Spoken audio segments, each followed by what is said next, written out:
Welcome to the New School of Marketing podcast, the place for smart, simple strategies that will amplify your business results. Sharing practical tips, insider knowledge, and actionable advice because marketing is something that every business owner can do. Now, let's get started. Introducing your host, Bianca McKenzie, mum, lover of snow sports, camping, horse riding, and in-demand launch strategist and Facebook advertising knowledge bank. Hey, welcome to the podcast. And if you listened before, welcome back. Wow, how is it that we're already coming up to April? The days are so much shorter here in Tassie. It's dark earlier and light later, like in the morning when we get up now to go to kinder and daycare. It's still dark. And it's reminding me of my upbringing in the Netherlands. Actually, Tasmania reminds me a lot of the Netherlands. And there are Dutch people everywhere, and the weather is similar too. We love it though. Sometimes we talk about whether we'd move back to the mainland, and neither of us really feel like heading that way anytime soon. It's so beautiful here. It's quiet. And apparently, and I didn't know this, apparently we have the freshest air in the world. Anyway, enough of the promo of Tasmania. Let's talk some business, right? So in the past few weeks, I've had multiple conversations about making mistakes in business and getting negative reviews. And look, if you're human, you're going to make mistakes. It's inevitable. It's not a bad thing to make mistakes, and it's going to add to your learning experience, and it'll help you grow. And look, I often have to remind my daughter that she didn't know how to walk when she was born, and she learned to walk and had to fall down a lot because, that's how you learn, right? You fall down, you get up again. That's how you learn to master things. And it's the same thing with running a business. You're going to make mistakes, like you're going to fall down, and that's okay. You're going to get back up again. And this is how we get better. It's actually important to make mistakes so that you can grow and make improvements. So treat each mistake as a learning opportunity. Don't dismiss it, but look at how you can avoid making the same mistake again. So change your processes, come up with new ways to do something. And most of the time, mistakes require resilience. Getting through tough moments helps you get stronger. Look, I feel you because it's tough. It's not nice to make mistakes. It makes us feel a bit yuck, but it helps you get stronger so that you're developing that ability to bounce back quicker from setbacks. One of the most important things, in my opinion, is the way you respond to mistakes. People are extremely forgiving if we show them that we're human and we make mistakes. Everyone does it, right? Everyone makes mistakes. It's how we fix them and how we communicate that to the client and work with the client that makes a difference. And whenever I only see positive reviews for a business, I get suspicious.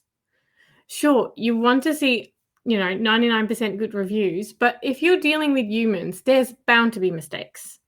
And I want to see how they handle complaints and negative reviews.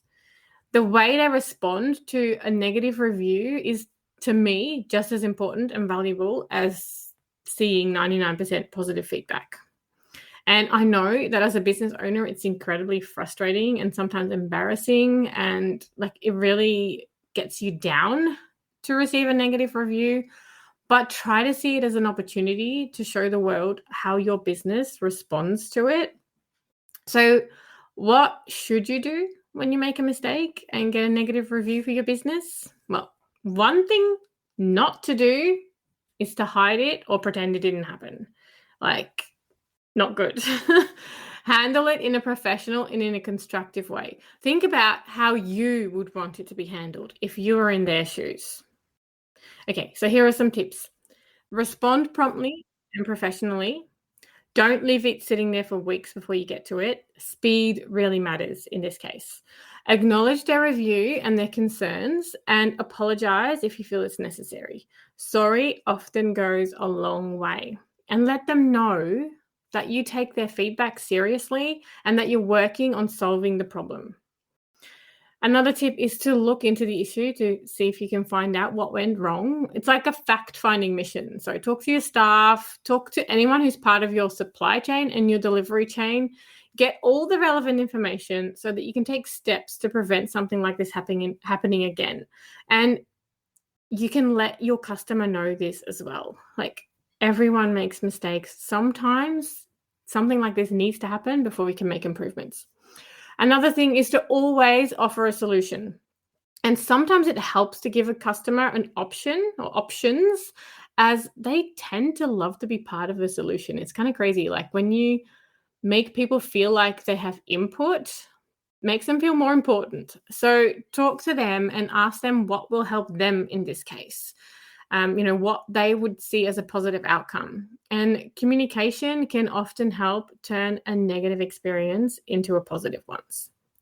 Obviously, stick to certain boundaries as well. Like, sometimes there's only so much we can do, and not every complaint is a valid complaint. And again, it is how you respond to it that matters.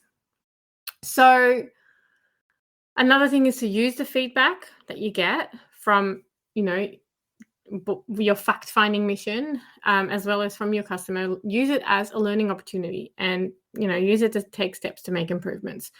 And another thing is, positive reviews always drown out the negative ones. So encourage your customers to leave positive feedback. Like, if you have that 99% positive kind of person, ask everyone to leave feedback, because we don't just want the negative. Everyone who has something bad to say will put it everywhere they can. The other way around is often not so easy. So ask people to leave positive feedback. It'll help with your overall reputation. So a negative review isn't bad. And in my opinion, it's actually necessary and much more realistic and believable than having 100% positive feedback.